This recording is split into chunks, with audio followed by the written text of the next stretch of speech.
안녕하십니까. 인문학 열전 진행을 맡은 김갑수입니다. 저는 지금 국내 최초의 인문학 박물관 그 안에 들어와 있습니다. 시대의 눈이자 또 좌표를 설정해줬던 인문학. 인문학을 사람에 비유해보면 어떨까요?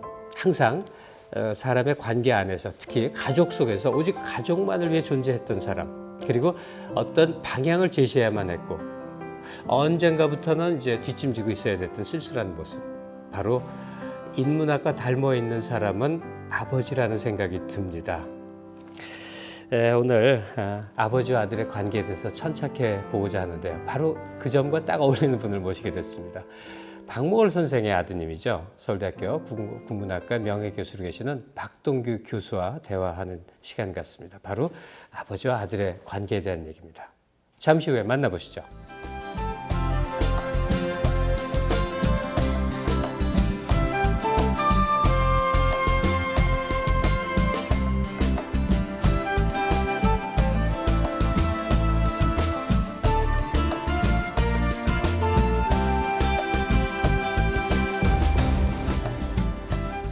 서울대학교 국어국문학과 명예교수로 계시죠. 박동규 교수님 모셨습니다. 안녕하세요. 네, 안녕하세요. 네. 네. 그 우리말 표현 중에요. 선생님한테 딱 들어맞는 표현이 하나 있습니다. 뵙고 그래요? 느낀 게 있어요. 예. 네. 단아하다. 그래요. 고맙습니다. 예. 그런 인상을 느끼게 됩니다. 근황이 어떠신지요? 요새 이제 그동안 밀렸던 내가 이제 강의록들 좀 정리하고 그걸 이제 올 연말까지 하기로 했는데 글 쓰는 게 연말까지 잘 될 것 같지가 않아가지고 내년 3월로 옮겨놨는데 이제 그 문학 이론들하고 예. 실제적인 그 작품 그리고 오늘날 우리가 살아가는 모습과 이 세 가지를 한번 섞어볼까 싶어가지고 그 책을 만들고 있습니다. 예. 예. 가장 고단한 일을 지금 준비하고 계시는 거군요. 그렇습니다. 예. 예. 누구의 아들로 살아간다는 게 네. 뭐 여러 가지 아마 이중 감정이 들 수가 있을 텐데 박동규 선생님 평생 피할 수가 없는 그래. 바로 목월 선생 이제 아드님이시다. 바로 이 점인데 뭐 많은 글로서 강연으로 또 일반 일상 대화에서도 얘기를 하셨겠지만요. 이 아버지로서의 이 목월 선생 지금도 마음속에는 항상 이렇게 마음 한 켠을 차지하고 있는 분일 것 같아요. 그렇습니다. 제 피가 이제 아버님에게서 온 것이고 또 내가 어린 날부터 그래요. 우리 고향에 가도 야 모골이 아들 왔나 그러거든. 그래 뭐 나는 어딜 가서 학교에 가서도 야 박목월 아들로 일어서 봐라. 그런 나보고서 그렇게 듣고 내가 어디 가서도 박목월 아들 박동규로만 해봤지 내가 정년 퇴임할 때까지 박동규 아버지 박목월은 한 번도 들어본 적이 없지만 내 생각에는 어린 날에 부담스러웠다기보다는 나는 그런 아버지 밑에서 내가 아들로 산다는 것에 대해서 굉장히 자부심을 느끼고 그런 아버지를 둔 것을 나는 정말 고맙게 생각해서 내가 어떻게든지 아버지만큼은 못해도 아버지가 한 것만큼 이상을 내가 해보겠다는 생각을 가지고 자랑스럽게 생각해서 사람들이 생각하는 것만큼 나는 부담은 가지질 않았어요. 네. 그래서 내가 나도 또다시 내 자식 앞에서 박동규 아들 누구다 하는 소리를 자식에게 들려주고 싶어하는 그런 마음의 기조가 그런 박목월의 아들로 살아왔기 때문에 그렇지 않나 저는 그렇게 생각합니다. 예. 지금 제가 드리려는 질문은 사실은 질문이 되기가 참 어려운데요. 예. 너무나 큰 질문이 돼버리니까. 근데도 사실 궁금합니다. 저희는 중학교 들어가서 바로 박목월 선생의 이제 윤사호를 접하고 그렇죠. 해서 뭐 호흡처럼 익숙한 존재인데 그렇게 접하는 것과 생활 속에서 자기 가족으로 접한 사람은 다를 수 있지 않습니까? 그러니까 제가 이런 질문을 드리고 싶어요. 그냥 사람 박목월 선생은 어떤 분이셨습니까? 이런 질문 혹시 받으셨는지 모르겠습니다. 그럼 실제로 시인으로서 또 교수로서 살아간 우리 아버지하고 예. 우리 집에서 살아온 아버지하고 다를 수 있지 않겠습니까? 네. 그러나 이 박목월 선생은 천성적으로 시 쪽에 가깝고 또 감성에 가깝고 그래서 우리 현실적으로는 좀 맞지 않는 아버지는 분명히 아버지인 것만은 분명합니다. 네. 뭐 생활력이라든가 우리들에게 어떻게 엄한 어떤 규율이라든가 이런 부분에서는 전혀 다른. 그래서 언제든지 내가 지금도 기억나는 것이 옛날에 내 국민학교 처음 들어갔을 때인가 초등학교 이제 학교에서 처음 가서 그 뭐 입학하고 얼마 안 돼서 우리 쪽지 시험 같은 거 치잖아요. 예. 그러면 이제 100점을 맞아서 쪽지 시험에 100점 맞아서 이렇게 보여드리고 아버지 나 100점 맞았어요. 그러면 아버님이 가다가 꼭 빵 한 개를 사줘. 왜 찐빵 같은 거. 나는 그게 참 좋았는데 한 일주일은 잘 100점 맞았어요.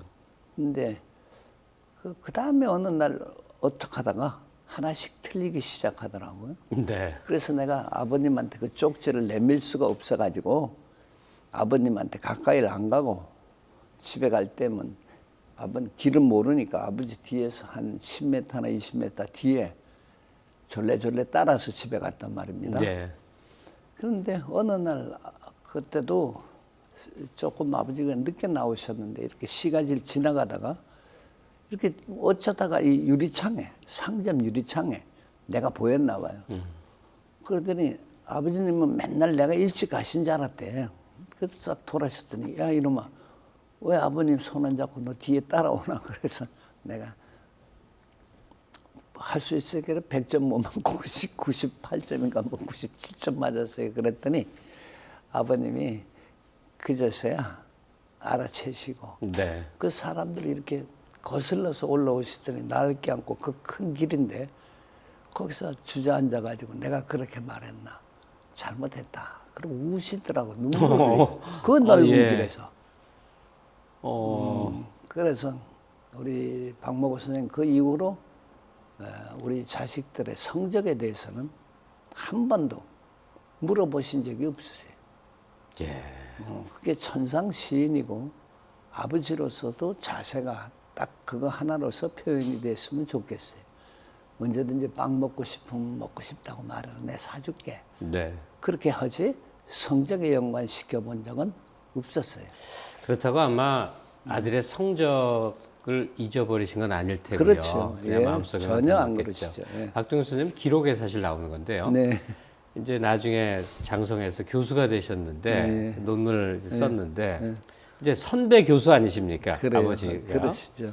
빨간 펜으로 그냥 뭐 사정없이 난도질한 거를 박동현 선생님 그러니까 아들이 방에 놓고 이렇게 아무 말 없이 가셨다. 이게 사실 질책 아니겠습니까? 그렇습니다. 그 내가 서울대학에 이제 내가 교수가 된 게 29인가 그럴 때인데 나로서는 눈에 보이는 게 없을 때죠. 예. 그렇게 건방도 좀 그렇고 그랬는데 그 대학 논문집에 이제 논문을 냈길래 내 논문이 좀 괜찮다 싶어서 아버님이 이거 한번 보세요. 그러고 책상 위에 놓고서 왔는데 아버님 그 다음 날인가 그 다음인가 며칠이 흘러갔더니 내 방 문 앞에 내 논문이 다시 돌아와 있더라고요. 펴보니까 빨갛게 빨간 연필로 전부 다 체크해놨어요. 네. 문장 틀린 거, 문맥 안 맞는 거, 내용이 애매한 거, 논리가 부족한 거 전부 세배네. 부끄러워서 내가 얼마나 참 질책도 되고 또 다른 것은 애정도 그것보다는 질책보다는 더 큰 애정이 예. 그 속에 담겨 있지 않았나 하는 그런 생각도 해봅니다. 예. 또 그런 엄격성이 없으셨다면 우리가 기억하는 박목월 선생이 아니었겠죠. 그렇죠. 예. 내가 모고 선생님 시 쓸 때 보면 그 엄격성이라는 것이 어느 선택에서부터 말을 같은 뜻을 가진 말을 골라내기를 위해서 가장 밤새고 단어 어휘 하나 찾으려고 뭐 이리저리 정말 앓는 사람처럼 몸부림치는 것을 여러 번 볼 수 있었기 때문에 그 엄격성이라는 것이 그런 모습으로 드러나지 않았나 저는 그렇게 생각합니다.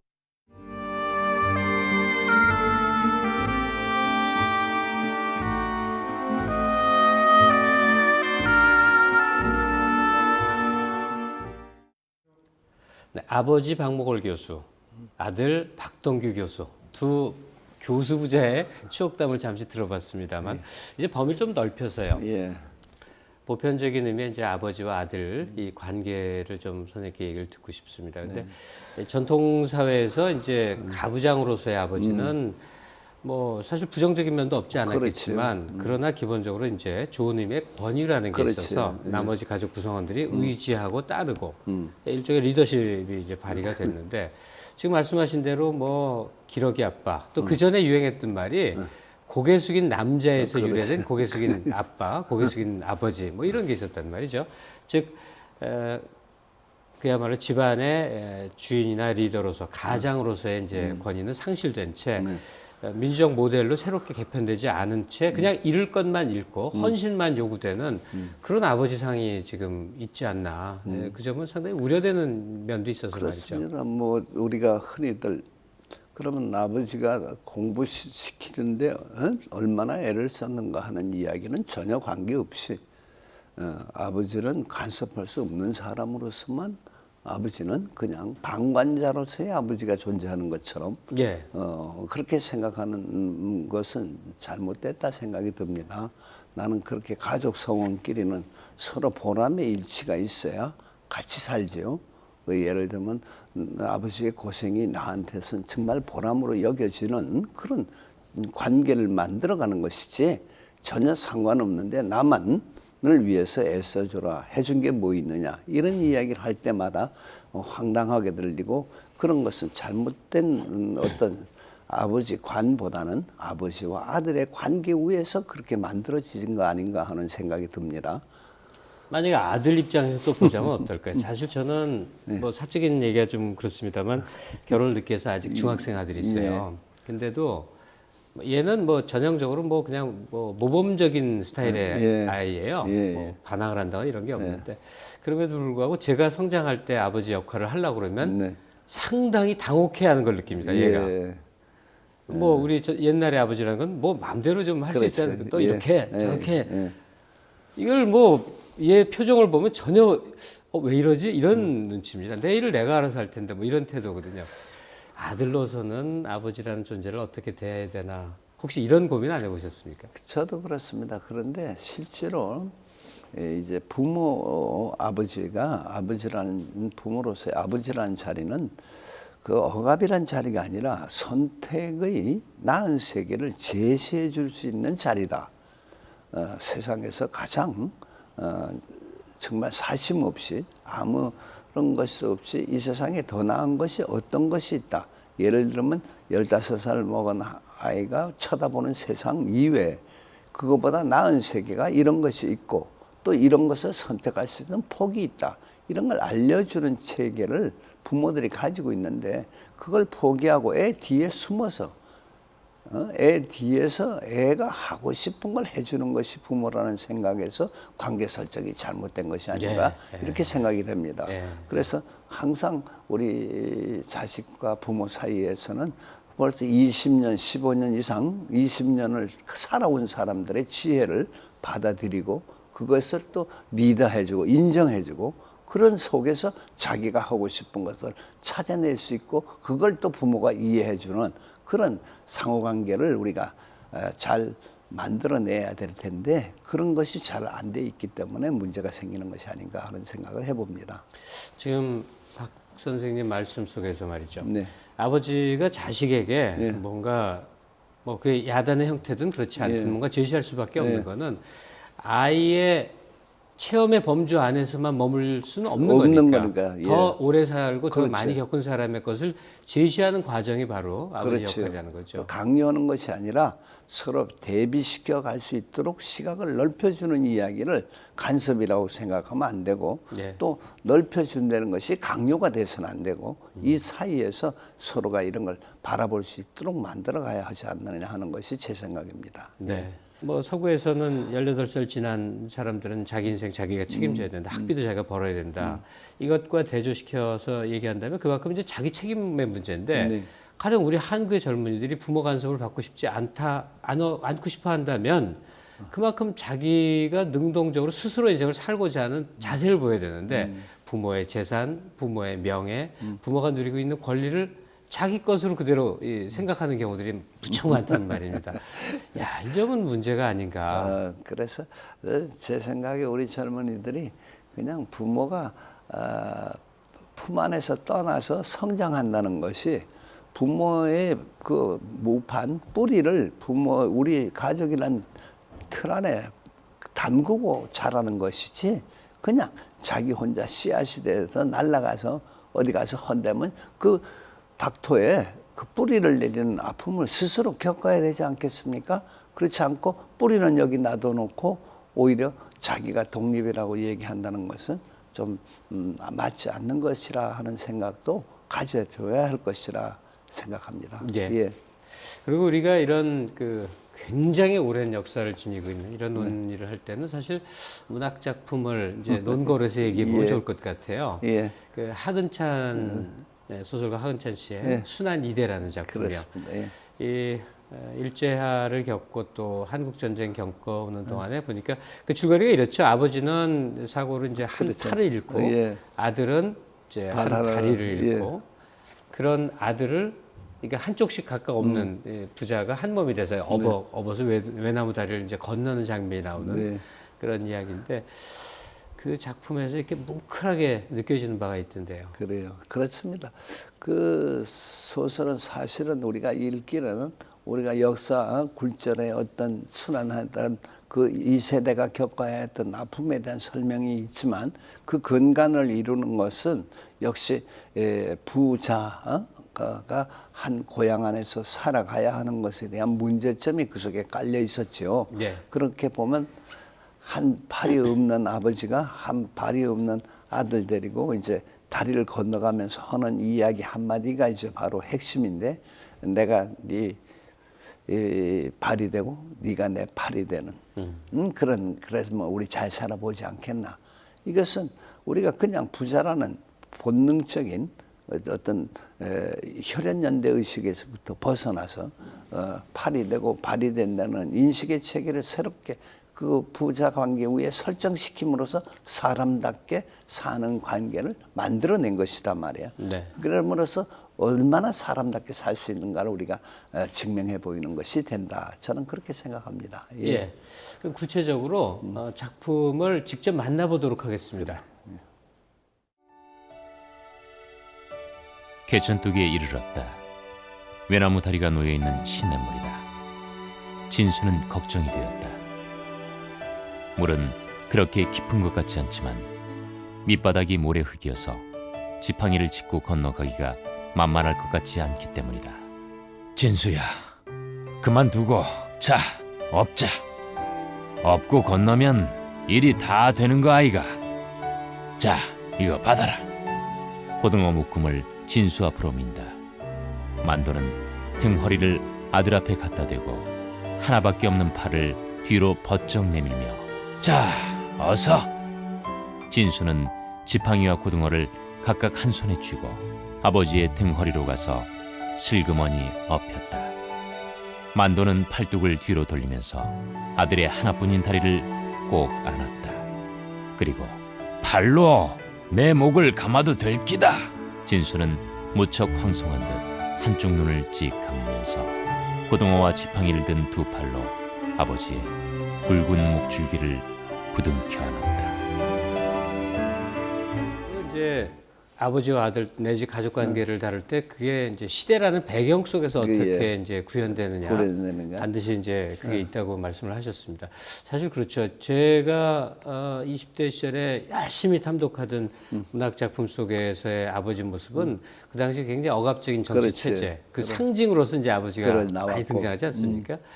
쭉 여러 가지 변전이 있는데 박사님도 요즘 새로 이제 젊은 작가들, 신인 작가들 작품을 이제 보시는지 잘 모르겠는데요. 가령 최근 몇 년 동안에 가장 각광받은 사람 하면 아주 신인으로 말이에요. 김혜란 씨, 달려라 아비, 뭐 문학상도 받고 엄청 조망을 받았는데 그 속에 그려져 있는 아버지는 정말 우스꽝스럽거든요. 또는 뭐 인기 작가 김영하 씨의 오빠가 돌아왔다 이런 데들, 그러니까 완전히 변해버린 모습 같거든요. 무슨 뭐 권위적인 모습과 억압적인 정치 현실의 어떤 상징 이게 아니고 그냥 하잘것없는 존재 뭐 이렇게 돼버렸어요. 돈이나 벌어서 네. 어디 집안에 먹이나 가져다 주는 어떤 일벌 같은 그런 역할의 아버지를 요사이는 그리는 것 같습니다. 그런데 제 생각에는 그런 속에서 그런 역할의 범위가 좀 좁아진 건 사실이죠.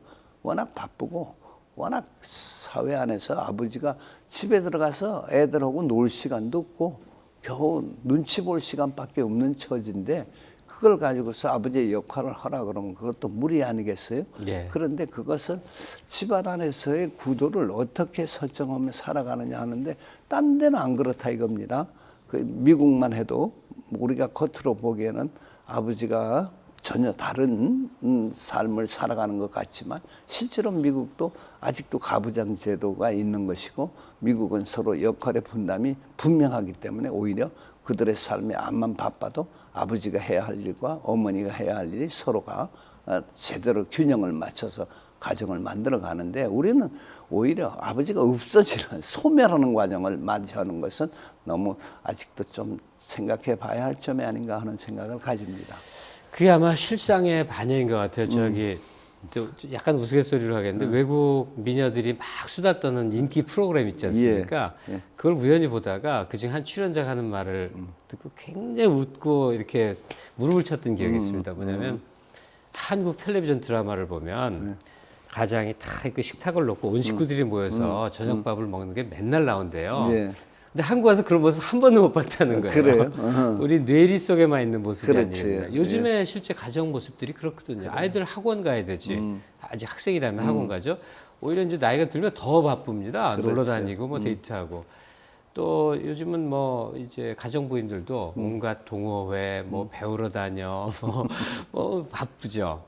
또 이 아버지들은 이제는 집에 일찍 들어오면 딴 식구들이 싫어한다 이겁니다. 그래요. 불편해한다 이거예요. 그러니까 일반적인 모습들이 이렇게 이제 각각 뿔뿔이 흩어져 있는 모습이 오히려 더 보편화되다 보니까 지금 선생님이 자꾸 우려하신 대로 중심을 못 잡고 그래. 어떤 형식으로 어떤 형태로 살아야 되는지에 대한 기준점이 없는 듯한 그렇죠. 그런 모습인 것 같아요. 우리가 사실은 사람으로 산다는 것과 짐승으로 산다는 것 사이에 우리가 어떤 인문과학이 자리 잡는다면 이 생각을 가지고 사람다움이라는 것을 만들어낼 수 있는 정신적 상상력이라든가 논리라든가 이런 것을 가져다가 붙이는 것에서부터 출발하는 거 아니겠습니까? 네. 그런데 내가 경험한 바에 의하면 우리 박모호 선생은 아주 이상한 버릇이 하나 계셨는데 네. 어린 날부터 내가 집에 장가 가기 전까지 집 가정에서 식구들은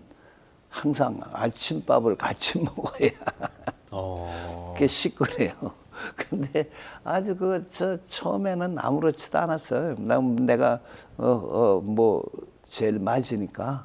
그런데 내가 고3 때 내가 5시 반에 집을 나와야 되기 때문에 5시면 우리 온 가족이 같이 방에 모여서 밥을 먹게 됐어요. 수험생 아들의 스케줄에 맞춰서 집 다 나가는 모이는군요. 사람, 집 나가는 사람 기준으로. 예. 그런데 내가 뭐 애들 졸고 있는 동생들 넷을 다 앉혀놓고 그랬는데 그러면 아버지 방에 아버지 다 왔어요. 그러면 아버지 나오셔서 별거 하는 게 없어요. 맨날 우리 한 번씩 다 만져봐. 나를 한번 쓰다듬고 얼굴도 만지고 어깨도 만지고 그리고 5사람 다 우리 5 형제들 다 만지고서 이제 됐다 밥 먹자. 이걸 아버지가 끝날까지 하셨어요. 예. 내가 장가 나오고 이제 집을 나올 때까지.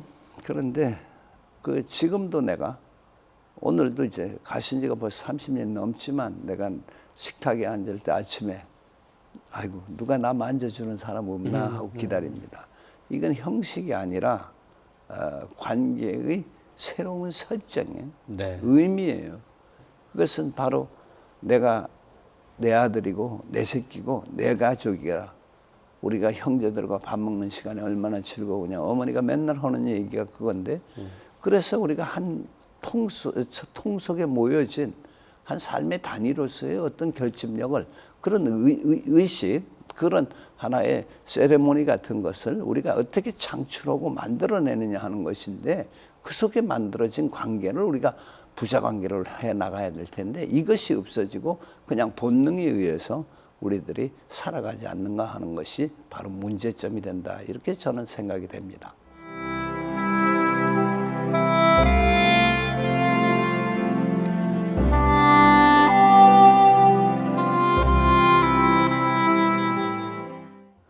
이게 오남매셨군요. 예. 아침마다 이제 이 스킨십이 얼마나 중요한지는 뭐 우리 전통사회뿐이 아니라 저 서방권의 그 교육학에서는 너무너무 강조하는 거 아닙니까? 그래요. 그러니까 예. 모걸 선생은 그냥 몸으로 체득하신 거죠. 그렇죠. 그저 최일남 선생 칼럼에서도 기억이 나는데 옛날 엄마들은 뭐 이렇게 조목조목 안 따지고 등짝을 찰싹 때렸대요. 근데 찰싹 때리는 등짝으로 얼마나 많은 교감이 있는지 아냐. 좀 공감하면서 읽었거든요. 그래요. 예. 사실 모걸 선생님 같은 아버지란 어쩌면 드뭅니다. 그래요. 예.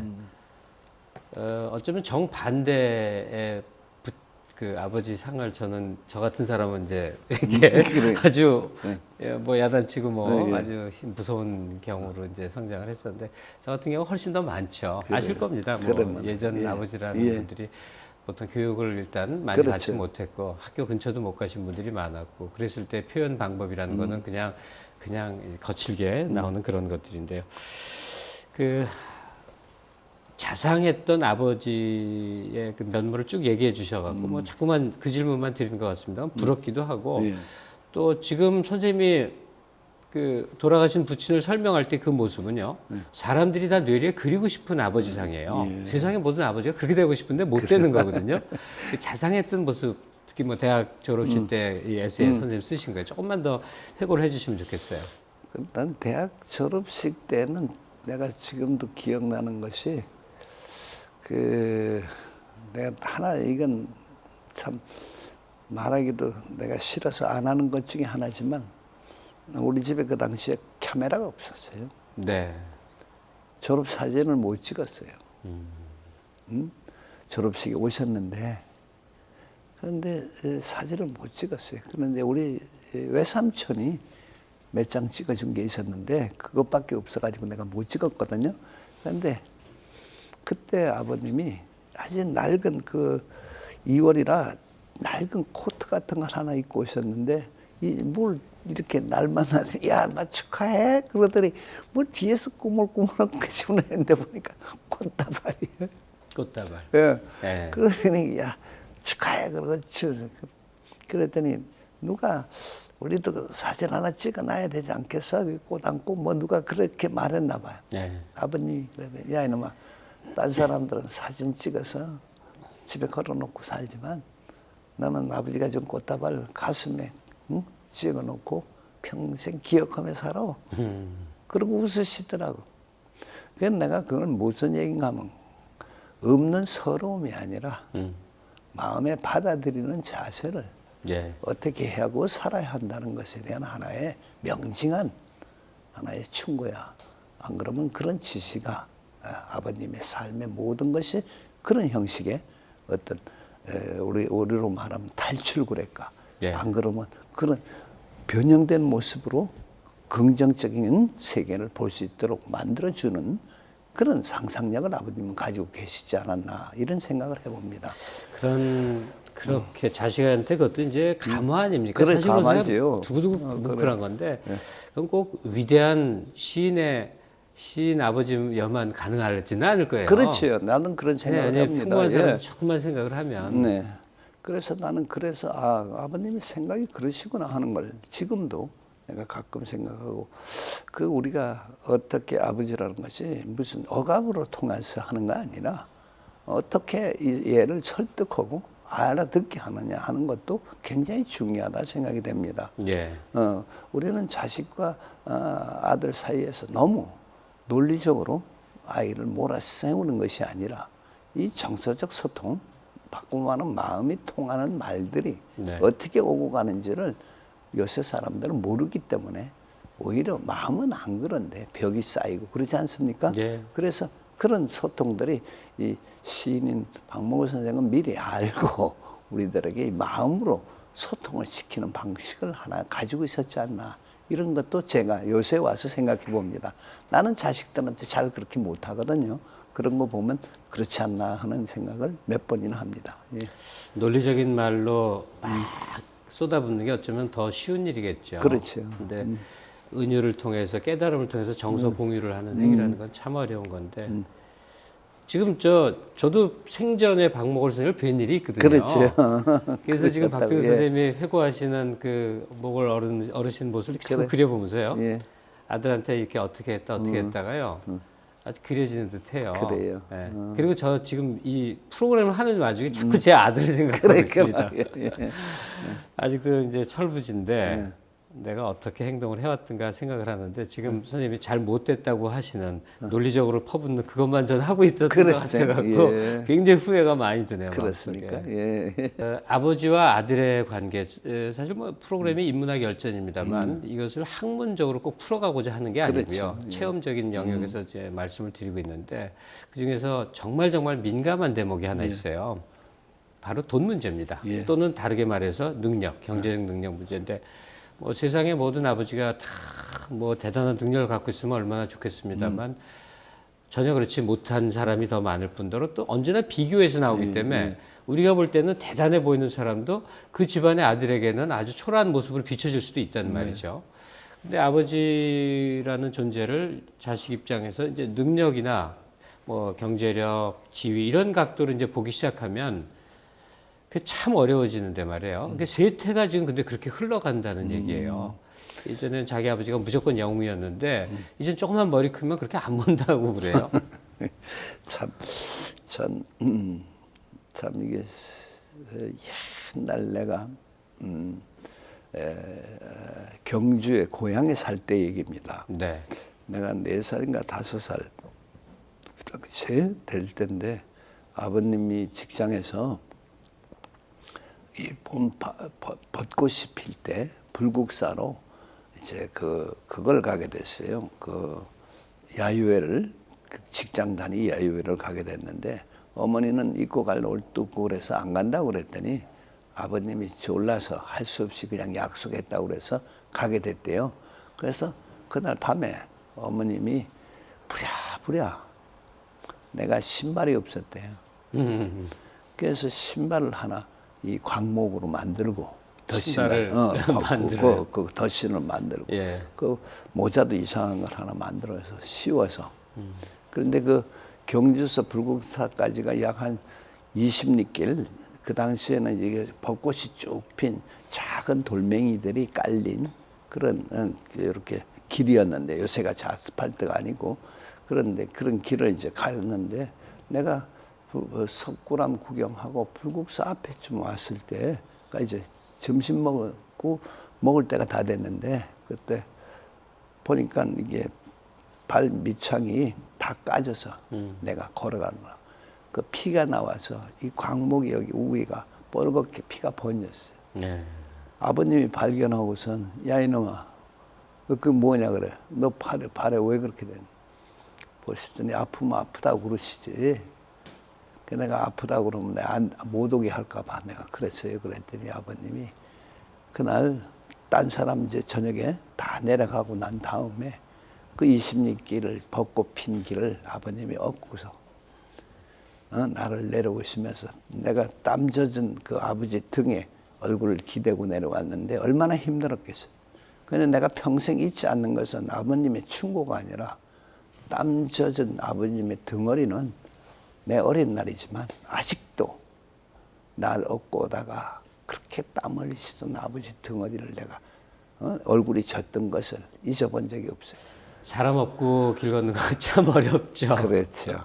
근데 지금 제가 선생님 말씀 속에 마음이 복잡해져 갖고요. 예. 온갖 여러 가지 생각을 예. 지금 하고 있습니다.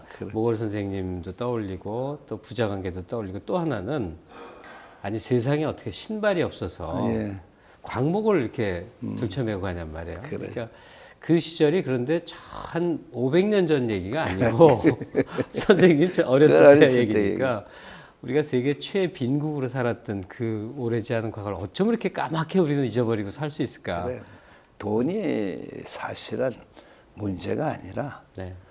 돈 없는 것이 문제가 아니라 돈 없는 것을 해독하는 방식이 더 큰 문제가 있지 않느냐 나는 그렇게 생각합니다. 네. 부모가 나한테 뭘 못해줘서가 아니라 어떻게 해나가는데 어떤 방법으로 해나가느냐 하는 것에 대한 생각이 전혀 다르기 때문에 문제가 생기는 거죠. 그렇기 때문에 나한테 뭘 해주는 게 없다고 생각하기 때문에 부모가 능력이 없어 보이고 예. 내가 좀 어떻게 해나갈 수 있는데 어떻게 해나갈 수 있느냐 생각하면 부모가 해준 것이 고맙기만 하게 느껴지지 않겠습니까? 이런 것은 우리가 좀 다른 생각을 가져야 되리라 생각합니다. 모든 가정들이 자기 긍지 또 자기 기쁨 속에 살아야 그렇죠. 되거든요. 예. 근데 더 잘 사는 사람과 비교해서 우리 아버지가 능력 없다. 뭐 이렇게 생각하는 얼마나 많은 청소년들이 그렇죠. 있습니까? 이걸 극복시켜야 될 것 같아요. 그러면 어디 청바지 어디 좋은 거 안 입었다고 그런 게 아니라 나는 우리 아버지가 사준 게 더 좋아하는 자긍과 자존이 그걸 뛰어넘을 수 있다는 사실을 잘 모르잖아요. 그래서 문제가 생기는 거라 생각합니다. 우리는 학교 다닐 때 왜 우리 대가당스라고 해서 우리 고등학교 때만 해도 모자를 째가지고 말도 못하죠. 이 콜탈에다가 이렇게 발라가지고 멋있게 이런 생각하죠, 데가 그걸. 다 찢어진 걸 입을수록 더 못나는 것이었단 예, 말입니다. 예. 그건 가난이 아니에요. 그건 멋이지. 예. 그런데 오늘날 우리 아이들은 무슨 비싼 게 멋인지 아는 것은 그건 난 잘못된 생각이라고 생각이 됩니다. 아이들이 내가 예를 들어 배를 고프다 이런 건 원초적인 문제들은 이건 원망이 생길 수가 있겠죠. 그러나 이런 것을 벗어나서 하고 싶은 것들은 전혀 다른 길이 있기 때문에 내가 하려는데 부모가 도움이 안 되는 데가 아니라 내 노력이 부족하다고 생각하는 것이 더 낫지 않을까 생각이 됩니다. 예, 자기가 자기 멋을 창출해낼 수 있어야 하듯이 자기 아버지란 존재에 대해서도 말이에요. 그렇죠. 뭐 무조건적인 숭배를 하라는 의미는 아니고, 아니고, 예, 아버지란 존재를 적어도 유일이라는 점에서 이 세상에 하나밖에 없다는 사실 때문에서라도 자랑스러워하고 사랑하고 이럴 수 있어야 되는데 하여튼 그렇지 못한 면이 많아서 지금 이런 대화를 하고 있게 되긴 합니다. 마음이 안타깝고 그렇죠.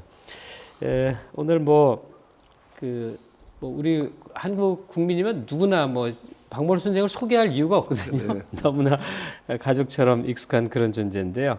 모골 선생의 그 일기에 모골 선생의 아버님이죠. 네. 박 선생님의 아버님의 아버님, 네. 할아버지 그분에 대해서 언급한 귀절이 있는데요. 같이 시청자 여러분들과 읽어보도록 하겠습니다.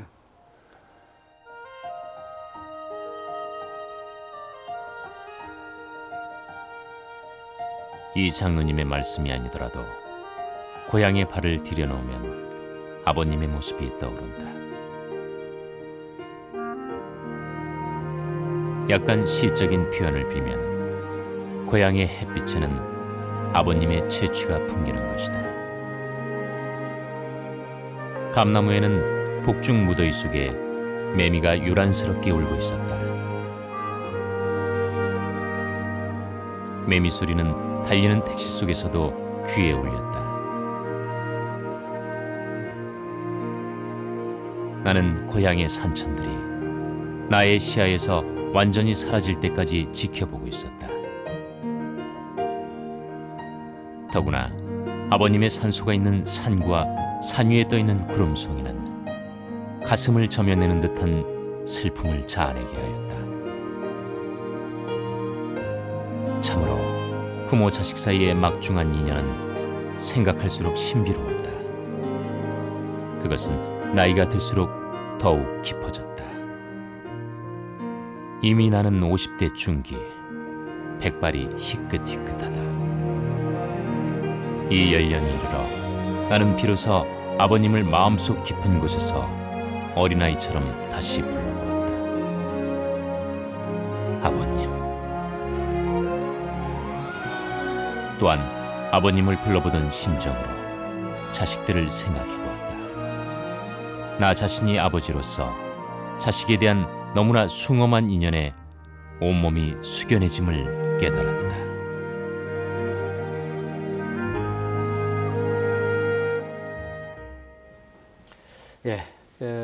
박동규 선생님의 이제 할아버지에 대한 언급 써 있는 혹시 기억이 있으십니까? 예, 그럼요. 생전 모습을 보셨나요? 예, 내가 예. 중학교 졸업보고 예. 그때 돌아가셨기 때문에 다 기억이 납니다. 근데 왜 할아버지를 여쭤보냐면요. 그때 내리물림이라고 그랬어요. 그 자상한 아버지, 그 다 뿌리가 비슷하십니까? 우리 할아버지는 아주 내성적이세요. 예. 그리고 농학을 전공하셨어요. 그래서 어찌 보면 이 아주 그 뭐라 그럴까 그 이렇게 딱 정해진 틀에 맞는 아주 그 규격적인 할아버지, 동전 하나라도 서랍 속에 똑바로 넣는 그런 예. 할아버지라서 아버님하고는 좀 안 맞지 않나 생각이 듭니다. 아버님은 좀 이렇게 글 써서 어설프고 그렇지만 할아버지는 이게 딱 이렇게 규격에 맞는 한시를 잘하셨어요. 그래서 그 문학적 재능으로 말하면 한시 있잖아요. 네. 그 칠원절구 같은 걸 그 한시 모임을 그 우리 고향에서 가지시고 했기 때문에 그런 분위기라서 내가 볼 땐 성격적으로 아버님하고는 좀 다른 성격이었다 이렇게 생각이 됩니다. 근데 어쨌든 집안 분위기 때문에라도. 그렇죠. 예. 예. 박목월 선생님의 존재에 대해서, 그러니까 아버지의 존재에 대해서 이제 여러 흔적 속에 그 존재를 뭐 이렇게 비유적으로 표현할 수 있는 게 많이 있습니다만 그 중에 우산으로 이렇게 표현하신 게 있습니다. 그렇죠. 내가 아버님이 사실은 아버님 돌아가시고 내가 딱 보니까 내가 아버님 잊고 있다가도 무슨 일만 있으면 뭐 굳은 일만 있으면 우산, 비 오면 우산을 쓰면 되잖아요. 그것이 갑자기 우산이 없어진 거야. 맨머리로 비 오는 날 서 있는 거. 그래서 이 부모들이라는 것이 우리가 그냥 생각할 때는 안 보이는 것 같아도 자기가 어렵고 힘들고 굳은 삶의 길에 들었을 때는 어디서 우산이 되어주고 비를 막아주고 그 자기를 이런 공간 안에 집어넣고 하는 그런 자리가 없어진 것이 아닌가 하는 생각을 합니다. 네. 부모라는 것이 그냥 이렇게 쳐다보면 아무것도 아닌 것 같은데도 그 항상 어려운 일, 힘든 일 당하고 보면 그 보호 공간이 어디 갔는가 하는 것을 알 수 있게 되지요. 예.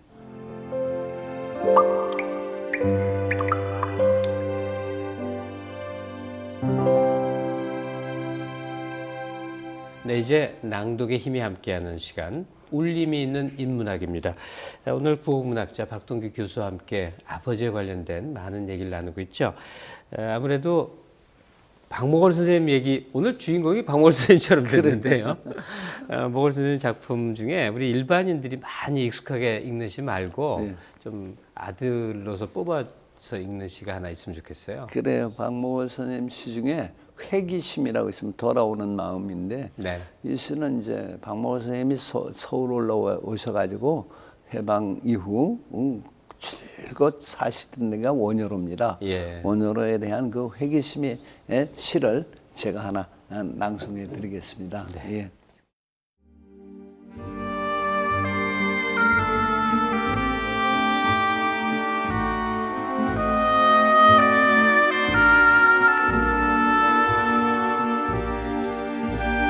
어딜 가나 나는 원효로행 버스를 타고 돌아온다.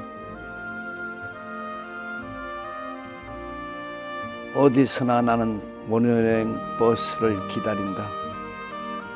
릴케의 시구를 빌리면 깊은 밤 별이 찬찬하게 빛나는 누리 안에서 고독한 공간으로 혼자 떨어져 가는 그 땅덩이에서 나는 호구책을 마련하기 위하여 하루 종일 거리를 서성거렸고 때로는 사람을 방문하고 외로운 친구들과 더 많이 잔을 나누고 밤이 되면 어디서나 나는 원효로행 버스를 기다린다. 이 갸륵하고 측은한 회기심, 원효로에는 종점 가까이 가족이 있다. 서로 등을 붙이고 하룻밤을 지내는 측은한 화목. 어둑한 버스 안에서 나는 늘 마음이 가라앉았다. 릴케의 시구를 빌리면 이처럼 멀어지는 모든 것을 소중하게 받아주는 끝없이 부드러운 그 손을 내가 느끼기 때문이다. 가족의 힘이라는 시는 가족에 대한 시입니다. 네. 그런데 사실은 이 시는 읽을 때 딴 분들은 별로 안 그렇게 가족에 대한 무슨 그 시인의 마음 같은 것을 느끼실지 몰라도 아버님이 우리 가족이 부담이 좀 덜 됐으면 시 쓰는데 더 많은 힘을 보태지 않았겠는가. 우리가 아버님의 시 쓰는 힘을 우리가 붙잡고 늘어지지 않았나 하는 생각 때문에 항상 가슴이 아리고 아프고 가족들은 그렇습니다. 지금 방금 말씀하신 대목은 사실 문학사적인 토론의 대상이 될 겁니다. 그래요. 왜냐하면 모골시 세계가 이제 크게 변화를 겪지 않습니까? 네. 그런데 중년 이후의 시가 이제 생활적인 소재들로 그렇죠. 바뀌고요. 예. 대토리에 뭐 신발이 몇 개고 뭐 이런 것들이 영혼을 추구하고 또 자연의 세계에서 현실로 돌아와서 그런 모골의 시가 더 좋아졌다, 좋아지지 않았다라는 논쟁 자체가 있거든요. 네. 저는 사실 굉장히 그 행복하고 따사롭게 읽었거든요. 그래요. 예. 심상 그 창간하신 잡지, 네. 모월성의 그 심상에 실린 그 일련의 작품들이 지금 기억이 납니다. 부분이. 그때가 아마 가족에 관련된, 생활에 그렇지. 관련된 일상의 시들을 쓰실 때가 아니었을까 그래요. 싶어요. 그렇습니다. 예. 가치가 실종된 시대의 마지막 섬 같은 게 가족이다. 이렇게 얘기를 하고요. 그 가족의 중심으로 우리는 오랜 세월 아버지를 설정해서 살아왔습니다. 지금 그 모습이 많이 훼손돼 가는 중이라 하더라도 그렇게 쉽사리 다른 모습으로 사람은 빨리 나갈 수가 없는 것이죠. 오늘 박동규 선생님과 더불어 좀 아버지 얘기를 하면서 여러 가지 그 회한의 감정 같은 게 저는 사적으로 많이 느껴지고요. 또 박동규 선생님 부럽기도 하고 많이 그래요. 그랬었거든요. 그래요. 아마 이 시간을 접하는 시청자분들도 각기 자기 나름의 사연 때문에 때로는 행복하고 때로는 마음이 침통해지는 체험들을 했으리라고 생각이 들어요. 마무리 말씀 좀 남겨주셨으면 좋겠습니다. 네. 사실은 뭐 아버지와 아들이라는 관계는 누가 뗀다고 떼어지는 것도 아니고 그건 생명 가치에 대한 자기 해석을 통해서 어떤 것이다 생각하면 그렇게 만들어지는 것 아니겠습니까? 우리가 그렇게 생각하고 살아갈 수 있는 사람들이 되었으면 하는 것이 제가 오늘 이 자리에 있는 이유가 아닌가 이렇게 생각합니다. 네. 오늘 귀중한 말씀 감사드리겠습니다. 네.